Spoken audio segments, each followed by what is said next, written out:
thank you very much for coming tonight. I'm very excited to be here. So who loves owls? I know I do. Has anyone seen an owl in the wild or heard an owl in the wild? Sometimes you might have heard it instead of seen it. So we have a lot of people. Can someone tell me an owl species that they saw or heard? What's this? Great horned? Those are very common. Barn and barred. I'm hearing barred. Has anyone seen a snowy? Snowy? But in previous years? There have been some stories. Oh, you've seen the little screech? Oh, awesome. Has anyone seen a long-eared owl? Oh, you got someone in the back. Yes. Oh, that's awesome.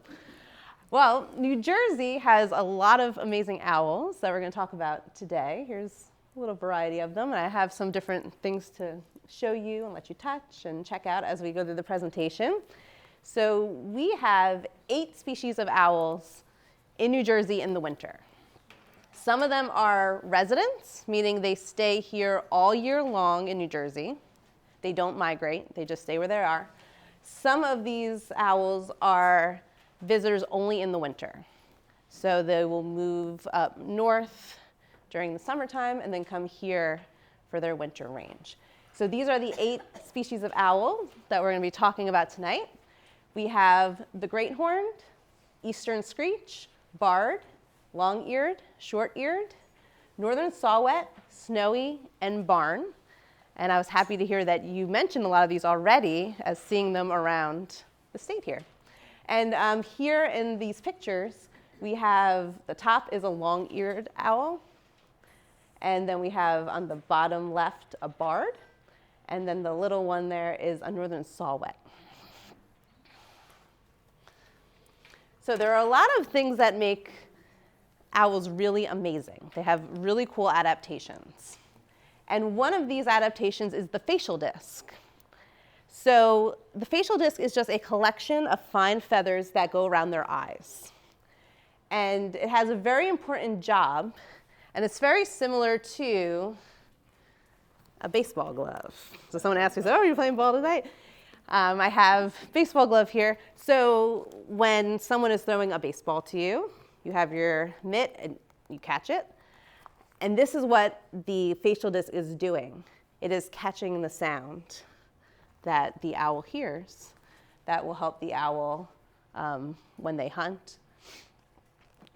And if you notice, it kind of looks like they have unibrows. So there's a reason for that.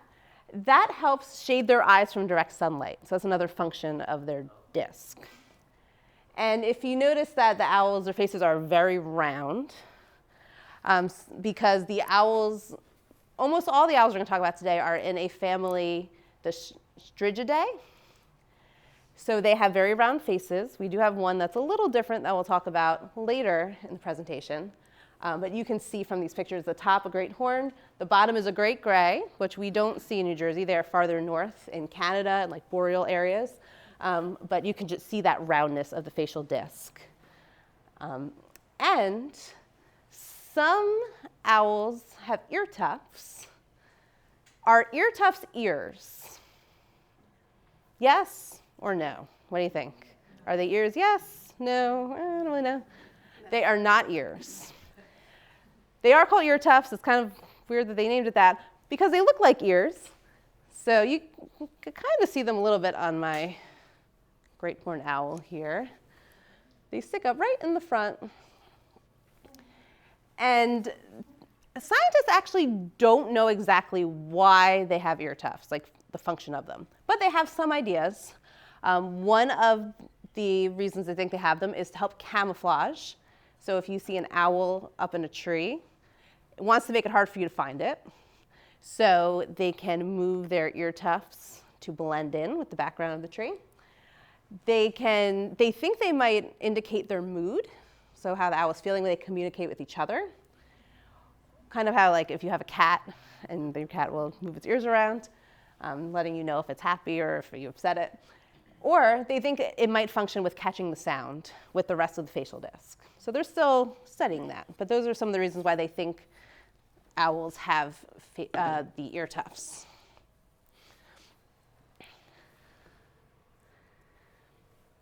So owls have a really great eyesight. But their eyesight is a little bit different from ours. Something we do have in common with them is we have binocular vision. So if you give a thumbs up, so hold the thumb up in front of your face, and close one eye, see what that looks like when you look at your thumb. Now do the other eye, and it looks slightly different, right? So each eye is a little different, but when we have both eyes open, we get a clearer picture, one picture of what we want to see. So owls are the same way. And if you notice, like us humans, they have forward-facing eyes. So eyes in the front likes to hunt, those are predators. Eyes on the side, like a lot of other little birds, likes to hide. They're usually the prey birds. But like us, they have forward-facing eyes. And they have really good depth perception and distance vision. So they can see very far. But something that is a little different is that they have less cones in their eyes. So we have rods and cones. And they have less cones. So their color vision is not as good. But they make up for it in other ways.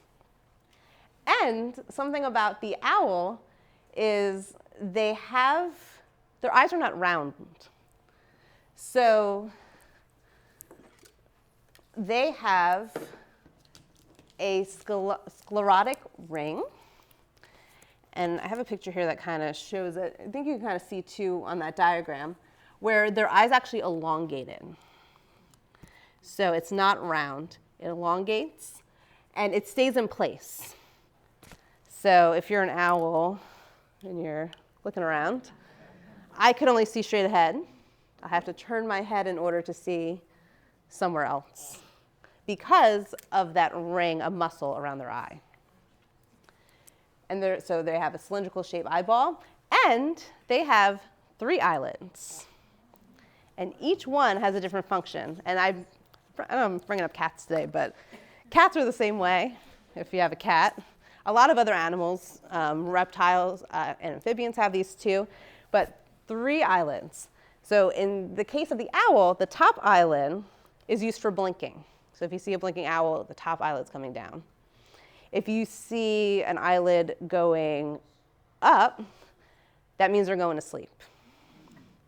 And then they have a 3rd very thin membrane called a nictitating membrane, which helps protect their eyes. And it helps keep them moist and clean. So 3 different eyelids on the owl. And you can actually see the nictitating ones in this picture really well of this great horned.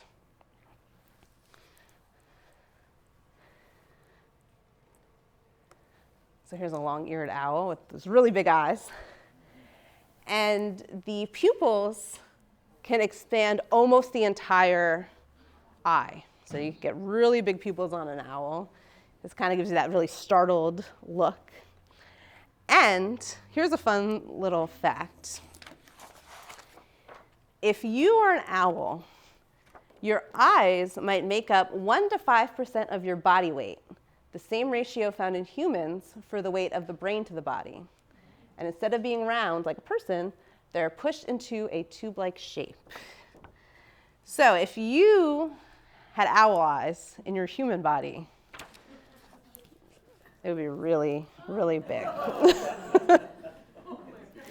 So they have amazing night vision because of the way they could expand their pupils so much.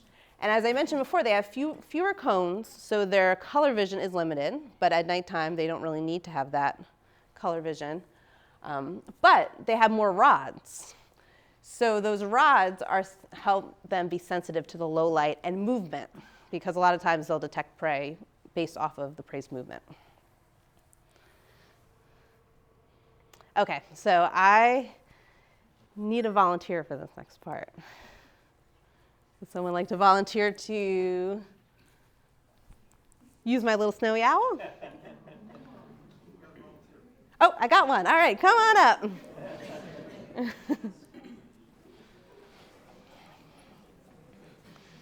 Okay, what's your name? Brooke? All right, Brooke, come over on this side so we could all see you. So you are going to be using my snowy owl puppet.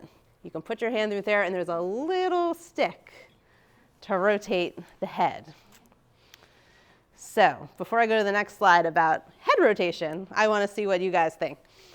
So how far do you think you can move your head? So everyone try it out. Try moving your head. See how far you can go. Some of us can go farther than others, right? Depending on, your neck muscles.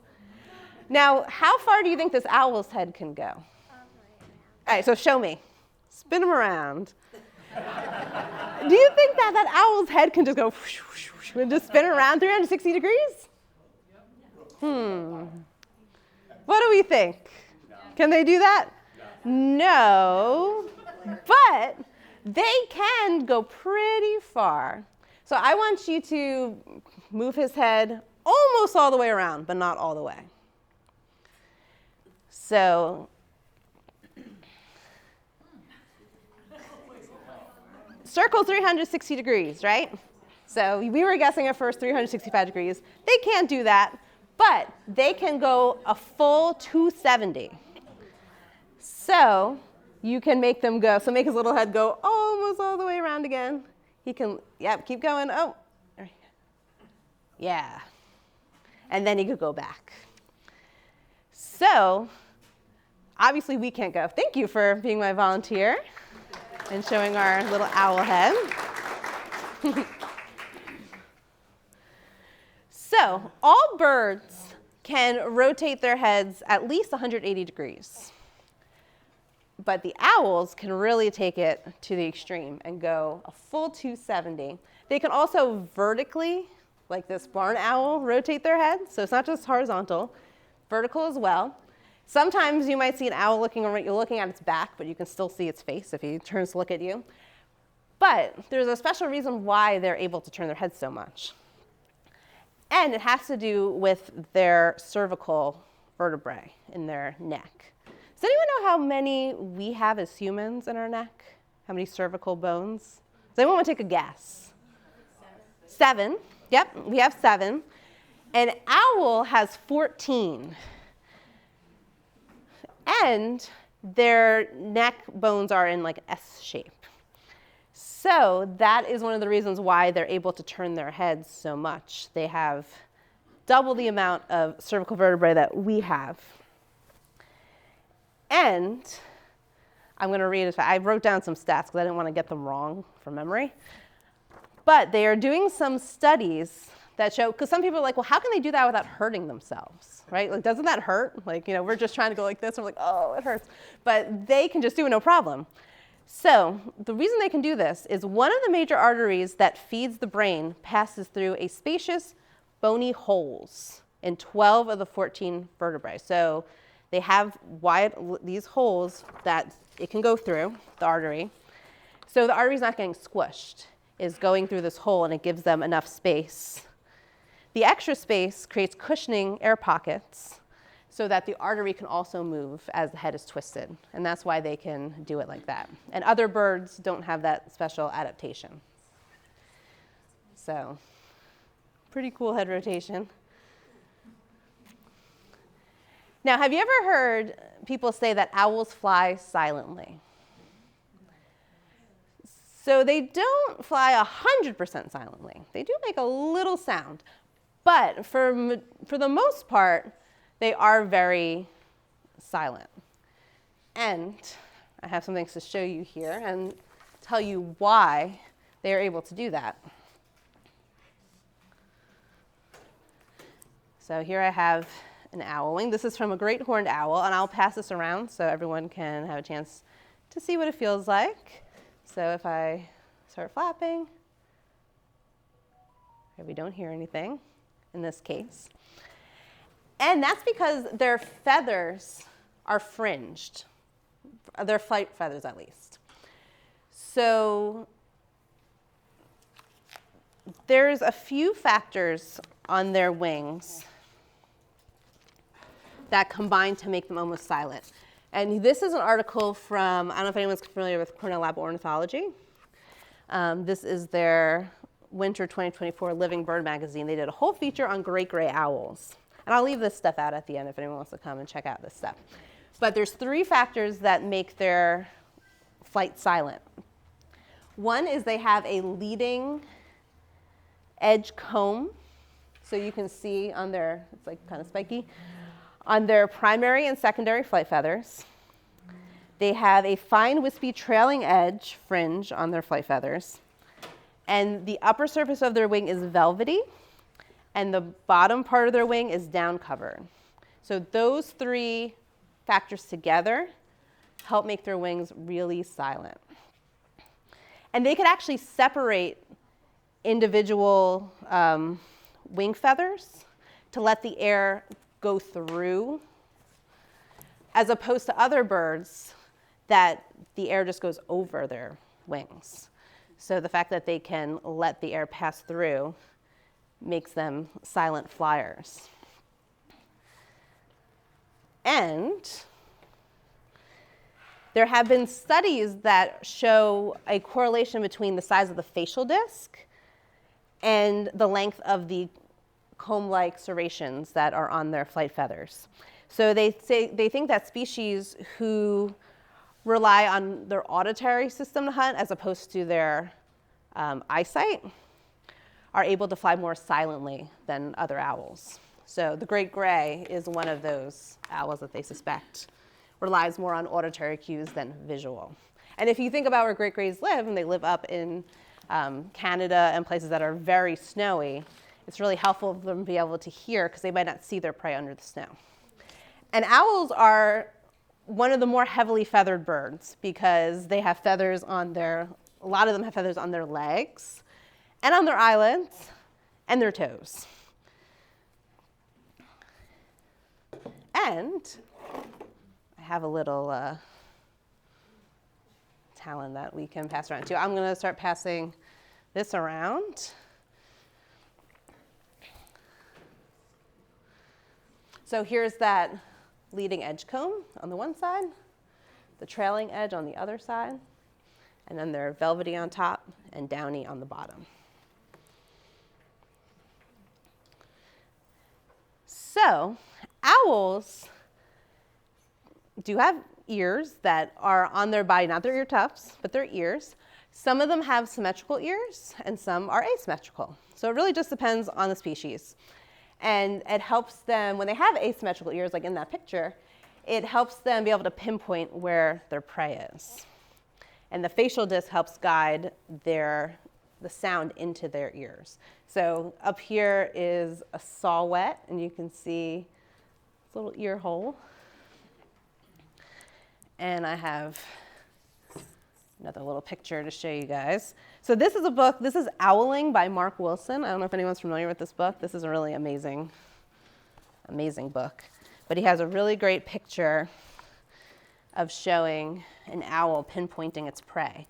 So what it'll do is it'll tilt its head, get the sound in one ear, move a little more, get the sound in the other ear, and then it could like triangulate where that prey is. And like I mentioned, not all of them have asymmetrical ears, but some are symmetrical. So great gray, barn, and boreal owls are the ones that tend to have the asymmetrical hearing.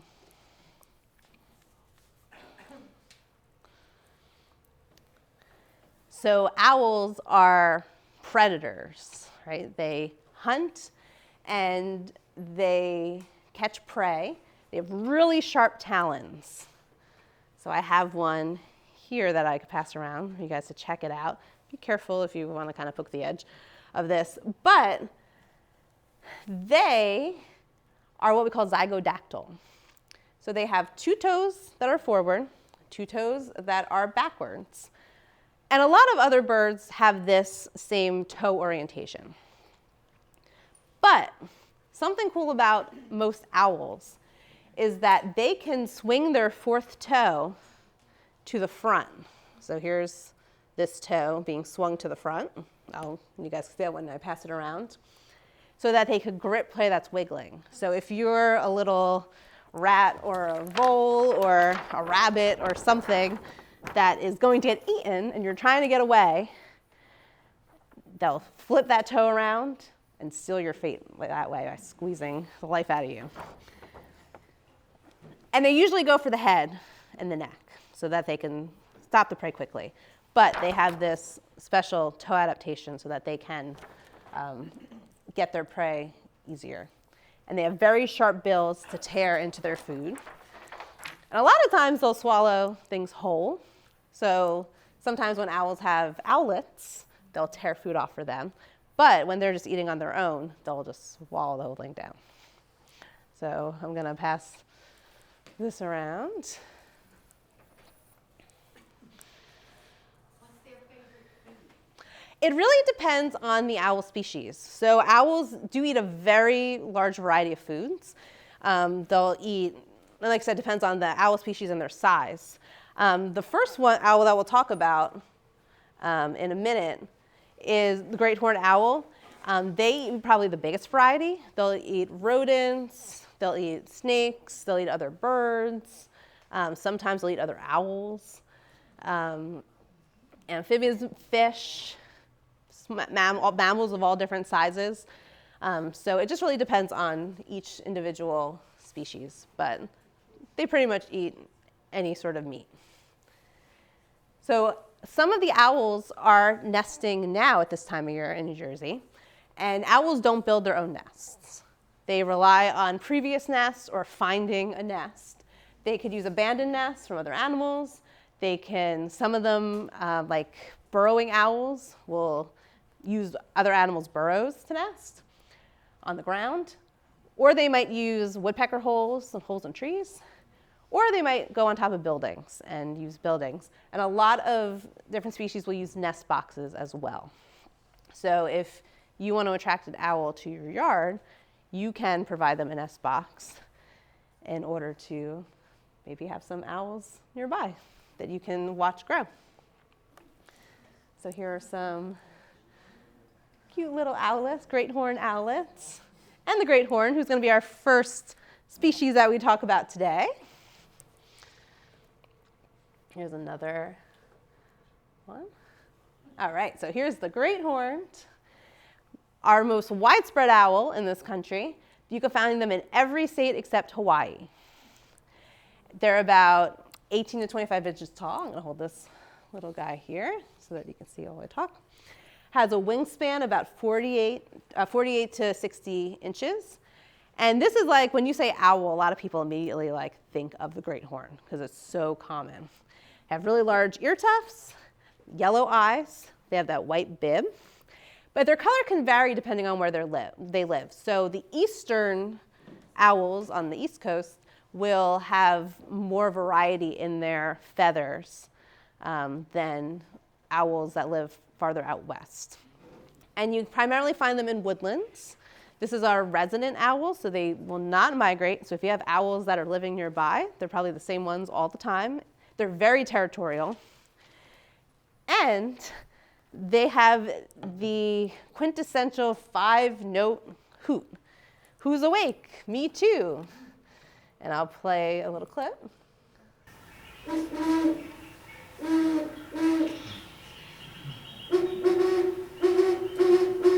So this is a pair.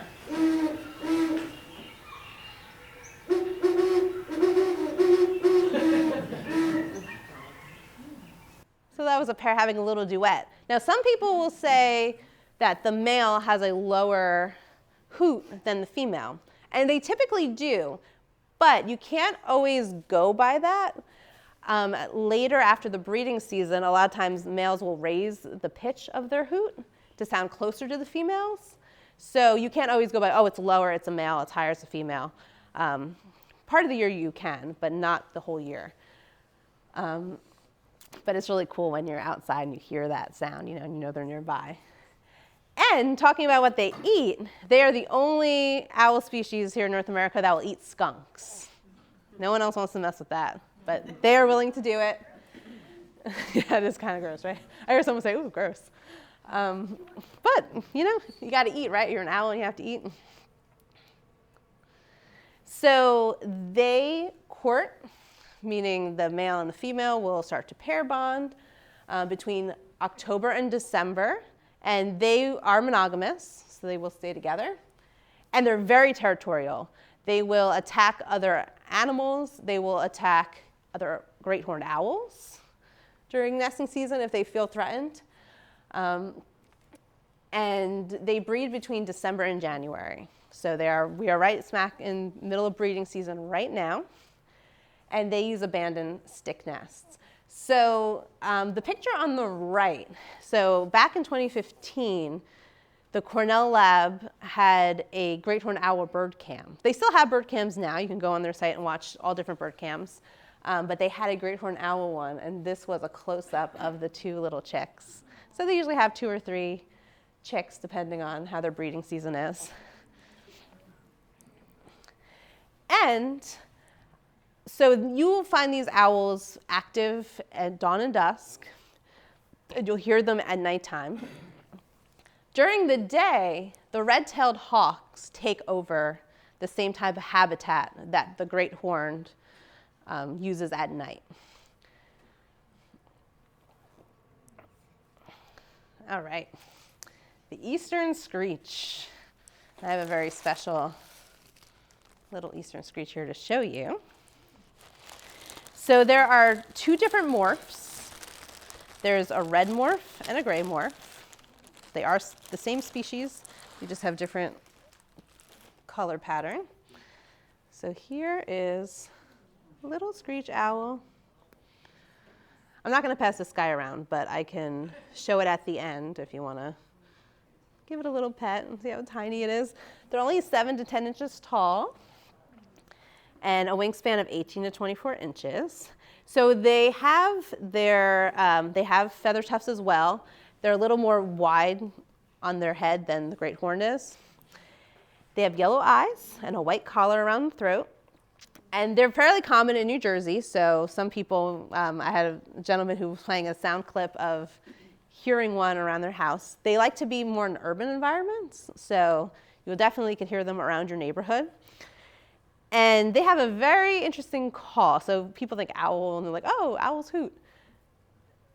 No, not with this one. Listen to this one. Sounds like a horse whinnying.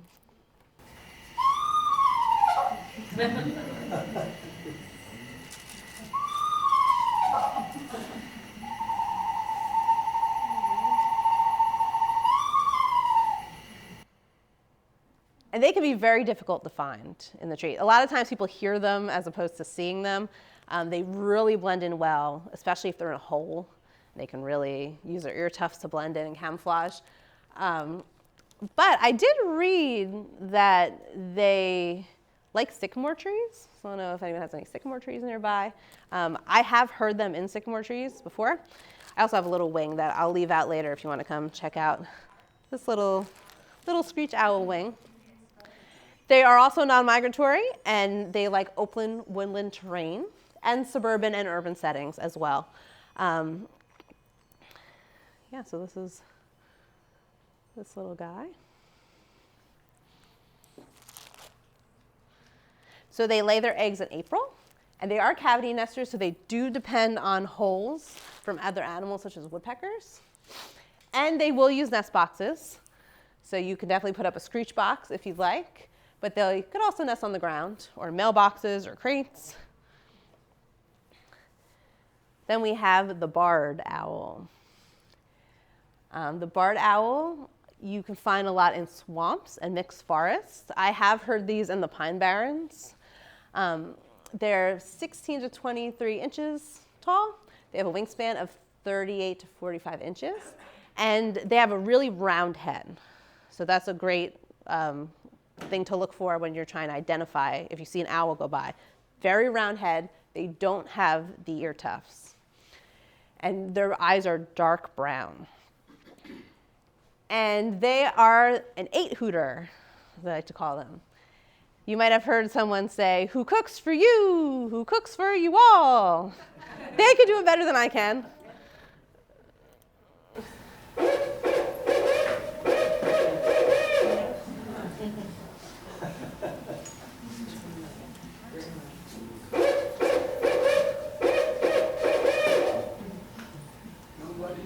Yeah, nobody, nobody cooks. But they actually will visit feeders a lot in the winter. So a barred owl can show up in your yard and hang out there for a bit. When I lived in New Hampshire, I would get these a lot in my yard in the winter. We did have feeders up, so they will investigate the feeders, but they're not like looking for the birds. They're looking for the rodents, because the rodents will come out at dark and try to eat little seeds that are left. So that's what they're looking for. They're not necessarily looking for, they can eat other birds, but they're not necessarily looking for like little songbirds. And they will eat most small mammals. And they are listed as threatened in New Jersey as of right now due to habitat loss and fragmentation. And something interesting about the barred owls is that they're really extending their range out. So you don't generally find them out west, but they are starting to expand out west and encroaching on the range of the spotted owl. So that has been an issue that they've been dealing with out there, figuring out how are we going to manage this. A lot of times they're shooting the barred owls just because they're completely overtaking the spotted owl population. So I guess time will tell what goes on with their population, but they are expanding. Although here in New Jersey, they're not, unfortunately not as common as they were before. So these little guys, this was also from the Cornell Lab cams, they had a barred owl. They had a few seasons of barred owl. So here that season was Hoot and Fluff for the little chicks in the box. And then you can see the mom owl over here. She was feeding one or preening one of the little chicks. So they breed from February to April. So they're a little later in the winter. The great horned are the earliest of the breeders for the owls. But they breed a little bit later, February to mid-April, and they use natural cavities and nest boxes. Thank you. Did everyone have a chance? Did you guys over here get a chance to? Okay. I guess I'll leave this stuff out so you can check it out afterwards. So at night is when you'll primarily see a barred owl, but by day, in the same habitat, you may notice red-shouldered hawks or Cooper's hawks, because those Cooper's hawks love to watch your feeder, because they are looking for those little birds, them and the sharpshins. And then here's the purple is their range in New Jersey. So those owls that we just talked about are the residents. They're here all the time in New Jersey. The following ones we're going to talk about are winter visitors. So one of those is the long-eared owl. And then we have one person here who has seen a long-eared owl. I'm really jealous. I want to see one really bad. One day I'll see a long-eared owl. But they are 15 inches tall. They have a wingspan of 36 to 42 inches. And they do have long feather tufts. Sometimes people will confuse them with great horns, because if you look at it, it does kind of have a similar body shape. It's got the tufts. But one of the major differences is they have these yellow, golden patches on their face. So if you check out our great horned here, you don't see any of that. And they also have bright yellow eyes like the great horn. You usually find them in really deep woodland and conifer groves. And they actually are one of the few owls that will roost together. A lot of them could be together. There's a book called What the Owl Knows by Jennifer Ackerman. Has anyone read that book before? You should definitely check it out. She talks about long-eared owls that live in, I'm blanking, I think it might be Romania, somewhere in Eastern Europe, where there's a town where there's just hundreds of them that all roost together in the trees. So this is an owl that will roost together, and they form their pairs at their winter roost. And they lay their eggs between April and May, and use stick nests just like the great horns do. And here is what they sound like.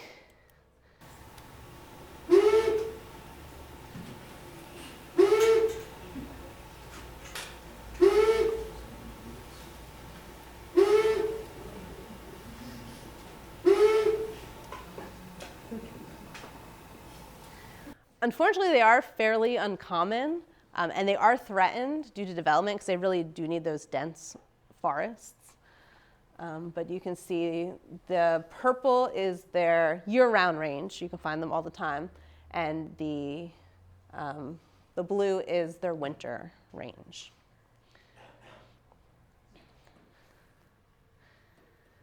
The short-eared owl. They are about 13 to 17 inches with a wingspan of 39 to 44 inches. They have really round heads, and they do have feather tufts, but they're pretty small. They're hard to see, which is perfect for calling them a short-eared owl, and bright yellow eyes. And if you notice on the sides of their eyes, it's black, kind of like they're wearing eyeshadow. So that's something you can look out for. A lot of times you'll see them in marshes and grasslands. So the one time I saw a short-eared owl was at, anyone ever go to Palmyra Cove? So along the Delaware, it was soaring up over of course, the lighting wasn't great, and I just have silhouettes of it flying by. My camera's not that good. But you will see them soaring around over bodies of water to hunt. And they mate in late winter, early spring, and they nest on the ground. So that makes them really vulnerable to mammals that want to eat their eggs or their chicks. So not many owls nest on the ground. They do, and the burrowing owl, if anyone's gone to Florida or farther west, it's all the burrowing owls. But that is something that makes them unique of the wintering New Jersey owls. He looks like he has yellow boots. He does look like he has yellow boots. It's cute, right? They don't really make a lot of noises, but I do have one here. Ooh.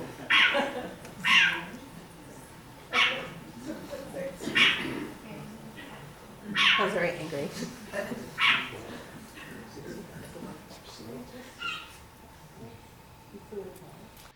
So they were once more frequent nesting in New Jersey, but now their numbers have declined. A lot of that is from draining wetlands, which is why conserving our wetlands are so important. But they are still fairly common, but they are listed as endangered. So their populations are not what they used to be, but they are still around. So in this map, they breed up in Canada, and there are winter residents here in New Jersey in the blue, and then they're year-round and out in the west, parts of the west. And you can see short-eareds in the middle of the day. I have seen them in the middle of the day. A lot of times you'll see them at dusk mostly, but during the day, they share the same habitat as the northern harrier. So I don't know if anyone has ever seen those. I see them a lot at Forsyth. I don't know if anyone goes on to Forsyth to go bird watching, but they share the same habitat as the harriers. They're pretty cool. The northern saw-whet, really tiny owl, 7 to 8 inches. So our little screech was also that tiny. And they only weigh 4 ounces and have a 18 to 21 inch wingspan. They have a very round, wide head, no feather tufts, and bright yellow eyes. And they are, like the short-eared, are usually silent. But in March, the male will make a monotonous tooting. So this is what that sounds like.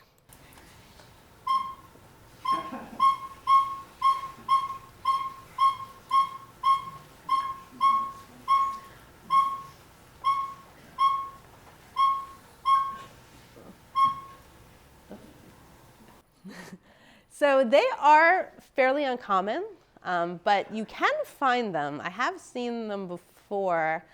Mentioned earlier Palmyra. They have a saw-whet trail, and it is appropriately named because that's where I did see the saw-whet. They like to be, now this saw-whet that my husband and I saw was probably about 8 or 9 feet up, and it was directly over us, like in the middle of the trail. But a lot of times they'll hide in the tangle. So if you see these really twisty, tangly trees that are hard to look through, that's where they like to hang out. But you can find them, like I said, it was right over us. We're like, oh, it's right there.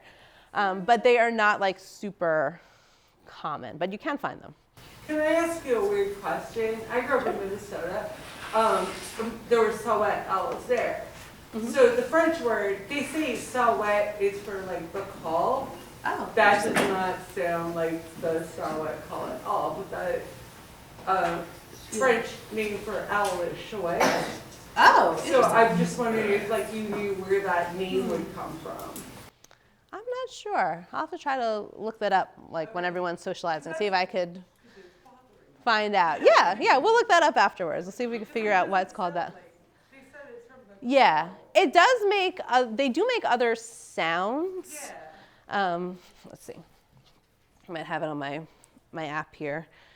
Get another sound of the saw-whet and see if we can hear that. So, okay, so here's a call. So that was the toot. There's a lot of toot series on it. This is the Audubon app. I don't know if anyone has Audubon. Let's see what the calls sound like.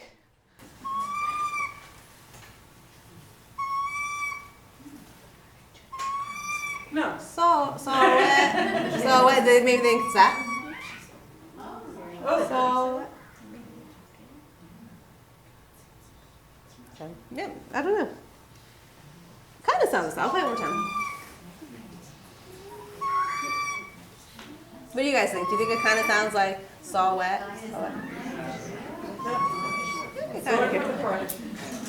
Yeah.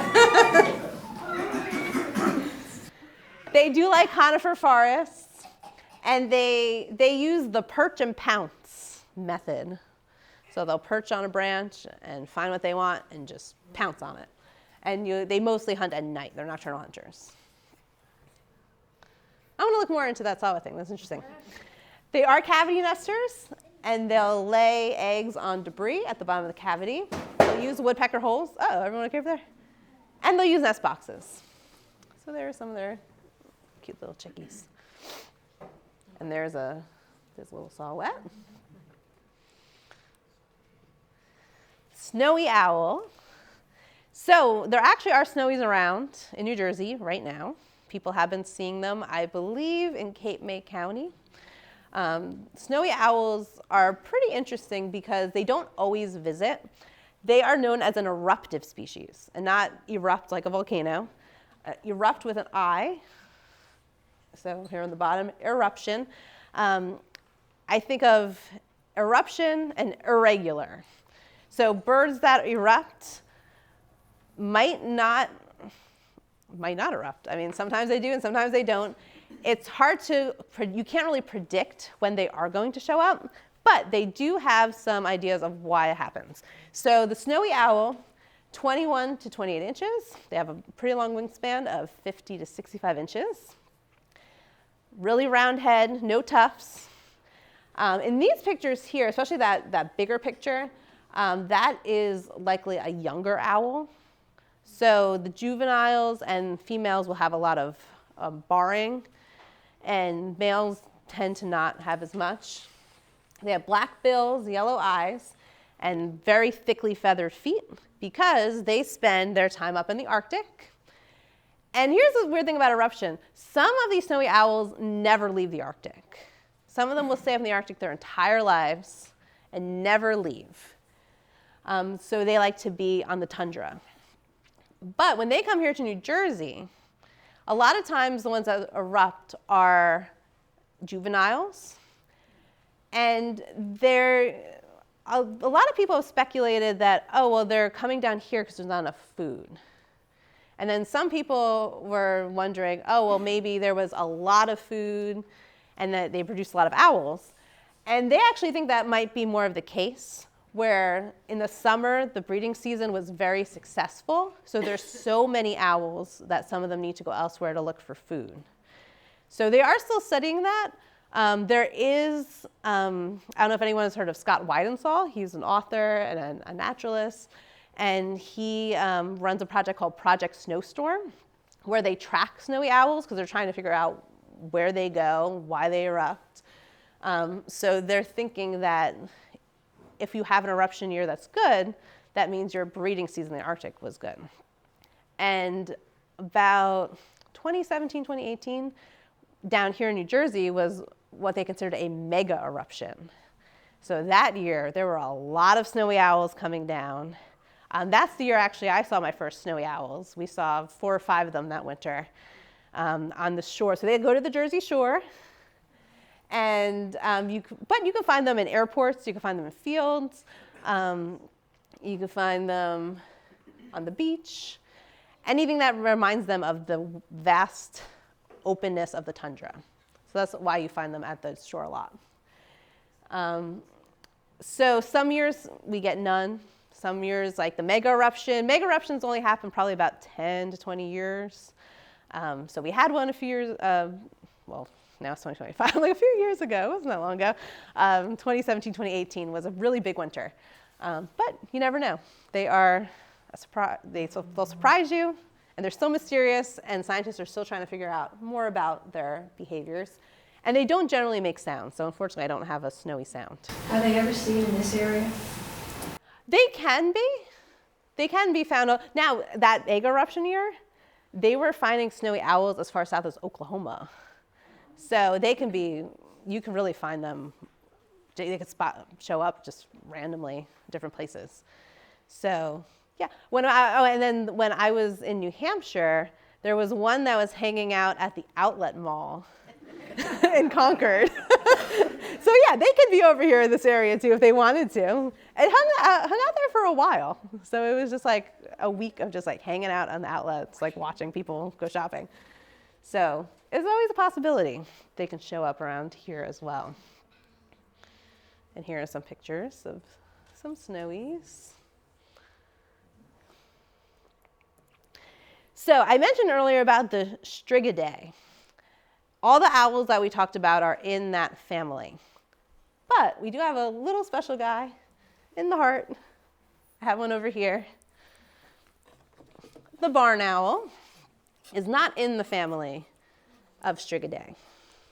They are in Titanidae.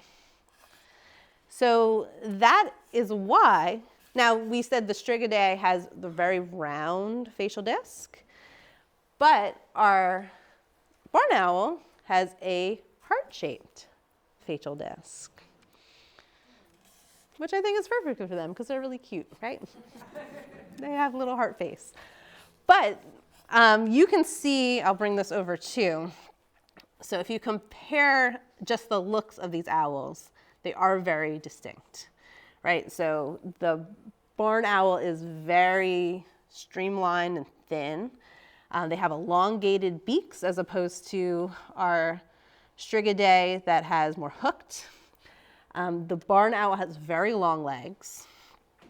Not that these other owls can't, but they the barn tend to have really long legs.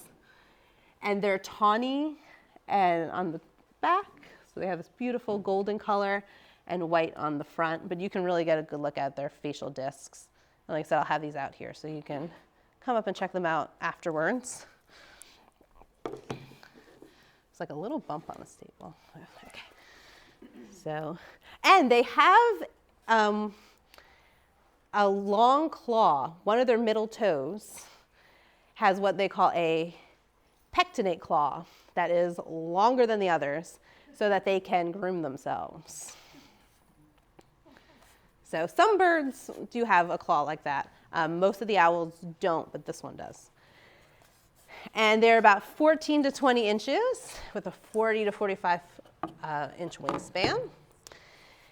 And they make all sorts of interesting sounds. Here's one of their sounds.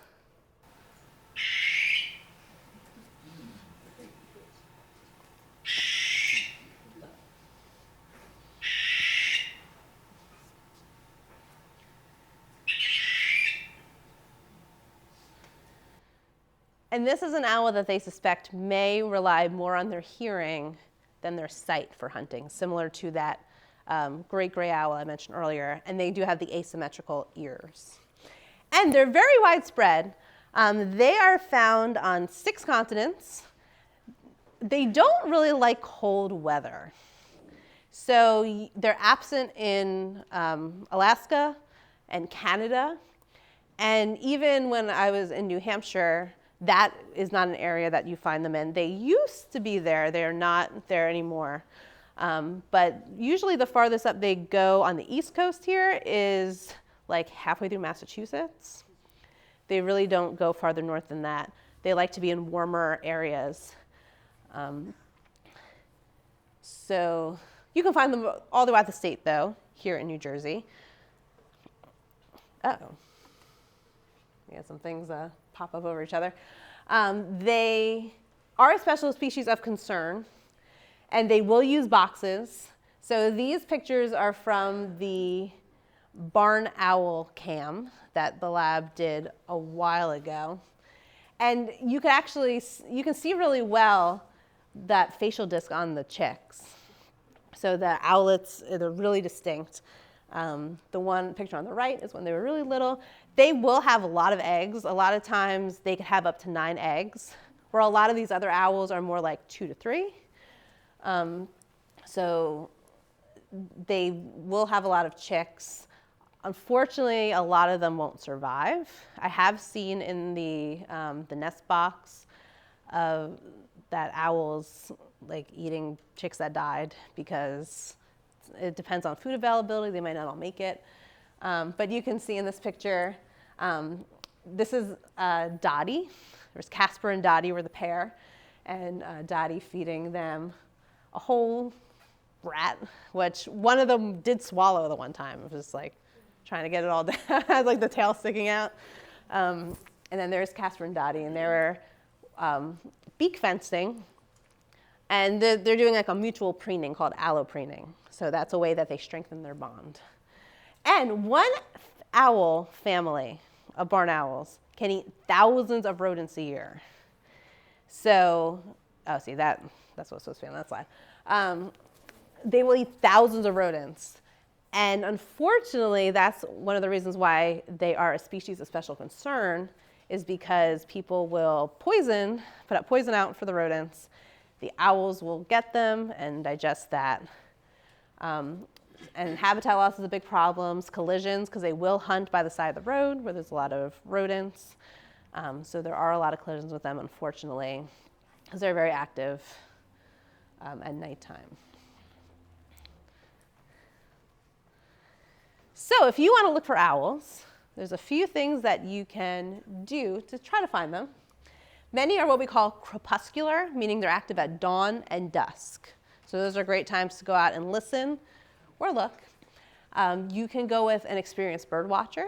Some people are really good at finding owls and know owl spots, and a lot of times they won't publicly tell people where those spots are, but if you make friends with a birder, they might know, and they might bring you to go find the owls. Hearing the sounds, so we played the sounds today, but you can use apps like Merlin, Bird ID, or other birding apps will play sounds. Looking for whitewash, so they'll poop, and you'll find it all on the bottom under their trees, because they're sitting around most of the day. So whitewash is a good thing to look for. And pellets, because we said they don't chew their food, right? They don't have teeth, they don't chew it up like we do. They will swallow that rodent whole, or that bird, or that snake, or whatever it is. They'll swallow it all down. But they can't digest every single part that they ate, so they will cough it back up. So here is a short-eared owl ejecting a pellet, and you'll find them at the bottom of the tree. And now I have pellets, so since I'm almost done with this presentation, you guys can come up and check out. I have some great horned ones. I have long-eared. I have a barn. And I found this poster today that I thought was pretty cool. Though you'll find bones. And a lot of people will collect pellets to dissect them and figure out what the owls ate. So that's like a fun thing that you can do, like with your grandkids or your friends or whoever. If you find owl pellets, you can dissect them. It's fun to do. And sometimes, like I know we have like whole, at the Nature Center, we have like a whole owl pellet kit where like sometimes we'll have events where we'll like dissect owl pellets. So I thought this was pretty cool to see the different types of bones you might find in a barn owl pellet. So all different types of mice, and rats, and voles. So I'll leave this out too so you can check that out if you'd like.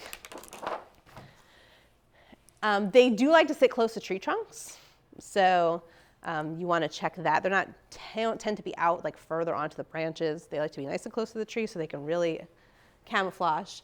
And sometimes, like in the case of my poor little great horned owl friend, they might get mobbed. And a lot of times it's by crows or blue jays. They'll find where an owl is and scream and fly at them and circle and make a whole big to-do. So that if you're hearing that going on, there may be an owl nearby. So you want to listen out for all of that. And can you see the long-eared? He does blend in pretty well. So if you want to go look for owls, there's a few things you need to think about.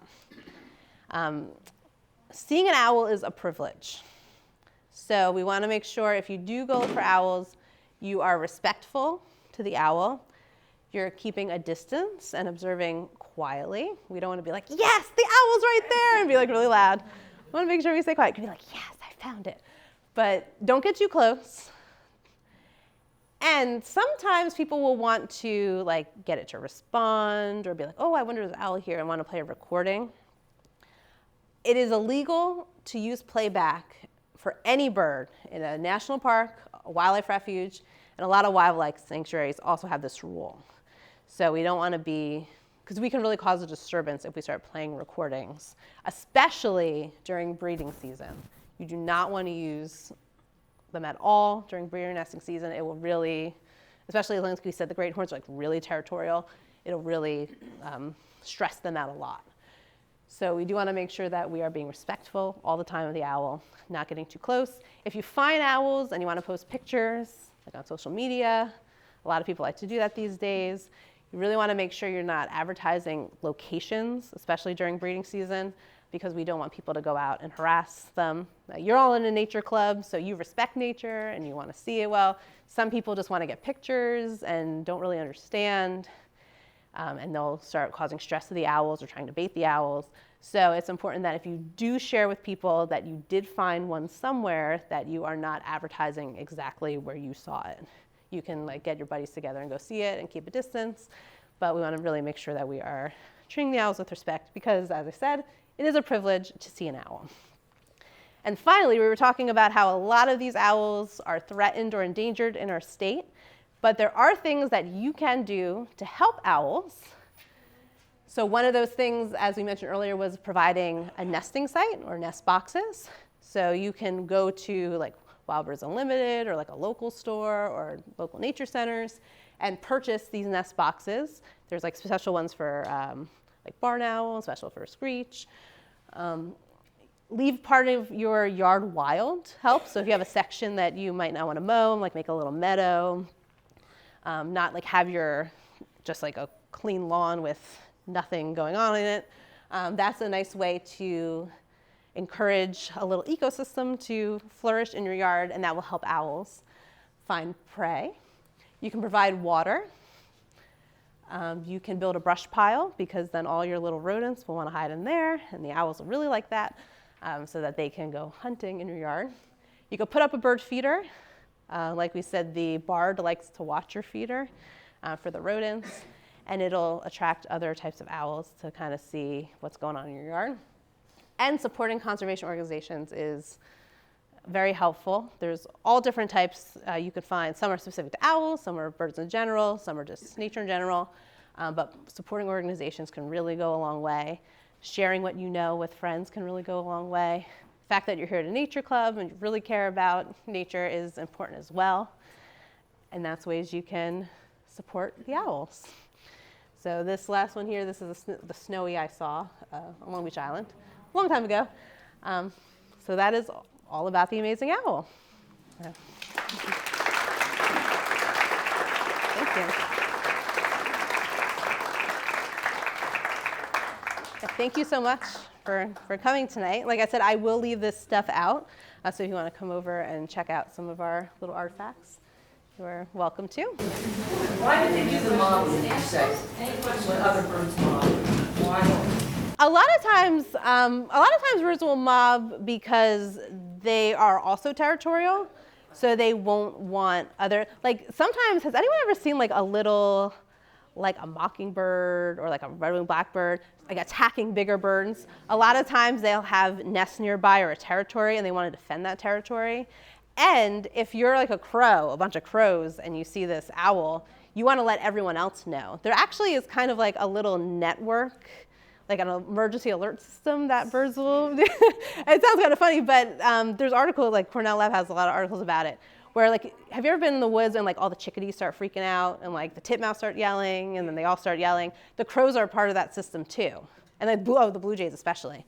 So they'll be like, hey, there's an owl around, there's a predator, watch out. And that's why they will do that, and they'll try to get the owl to leave. So they'll all go in on the owl and start yelling and flying at him and swooping and try to get that owl to go away so that they can stay safe. You mentioned that some of the owls have asymmetric hearing and that helps them locate. If we go like, try to pinpoint and like turn our head, or you see a dog turn their head or whatever, is that the same principle of? Yeah, it's similar. You're trying to figure out where that sound is coming from. I actually have little, if you want to come over afterwards, I have little things you can hold up your ears and make some noise and kind of see. If you have bigger ears, you can hear a little better. So if you want to come over and try those out, you're welcome to try them out. Oh, do you have a question over there? No, okay. You wanted to try them out. Oh, yeah, of course. Yeah, come on over. You can try them out. Does anyone else have any questions? These are good questions. Yeah? We have an area where we live where there's a good number of barred owls. Oh, nice. And it's a nice wooded area, and you see them every year, lots of pictures, videos, of them doing all sorts of things. But they're going to be developing the area, and cutting down about 800 trees. Is there anything you can do, because they are a threatened species? Yeah. To stop that development? Well, I definitely think you should let people know, like if you can get it out on social media or like let people know you do have stuff like that, so you are advertising. Is there like maybe going to the town? Can you make a petition or maybe go to the town and? We did that. Oh, you did already? They had an expert, the developer had an expert come to the meeting and say that there is no barred owls on the property, that, you know, he had surveyed it for 4 days and that he didn't see any. We had pictures, Yeah. picture board of all the neighbors around the property, and, you know, with all the pictures, Yeah. but, you know. Maybe reach out to like New Jersey Audubon or an organization. I'm trying to think if there's any other like owl Reach out organizations. to the Department of Can they- Environmental Protection. Okay, yeah, like the U.S. Fish and Wildlife. May they do? Yeah, maybe try New Hampshire Audubon. See if they can get someone out, because obviously if the developer brought their expert, and they're of course they're not going to find anything. So I don't know if we can get an expert out. Yeah, I think we had somebody from the Audubon come out to see if they could get any pictures. It was one of the other neighbors. I don't know whatever came of that, but it was something. Yeah, I would try to follow up with that and see. Follow up with the Audubon Yeah, and see Society. what they can do to help, because they are protected. I mean, they are protected by the Migratory Bird Treaty Act. They are a native species, so any native species are protected. Like you can't, if they're nesting in your area, you're not supposed to remove them. You're not protected from greed. I know, isn't that horrible? Yeah. And we also had a sighting of a long-eared owl too. Yeah, I would keep following up with them, find out what happened with Audubon, and if they can't help, maybe we can find some other organizations that can try to help with that. New Jersey Audubon. Quite some years ago, that they were going to build this development, which they now have in West Edford. I can't remember the name of it. But anyway, they asked a bunch from Nature Club to go and check out if there were any endangered things. We found Saw-whet owls. Oh, wow. And it was interesting because we walked right up to the tree practically, and we were as close as I am to you. And there were two of them together, so cute. And yeah, we reported to this whole section, they couldn't build it. Oh, good. Yeah, that's good. So maybe you can get someone out to do find something, because then they won't be able to build, because they are federally protected, so they can really get in trouble for doing that. I can answer your question first. Thank you.